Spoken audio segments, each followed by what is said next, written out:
Hey guys, welcome back. Today I'm going to be showing you how to add text and a button over this image in the entire e-commerce website in brackets using HTML, CSS and JS. So we need to open up brackets as that's where we will be doing our code.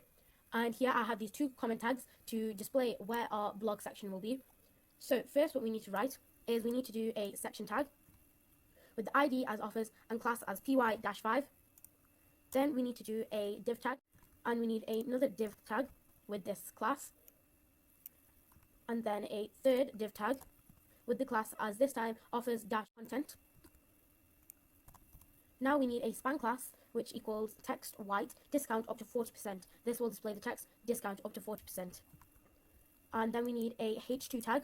Then we need an anchor tag which will be for the button buy now that you can hover over and it turns pink. Now we need to close the three div tags and the section tag like so.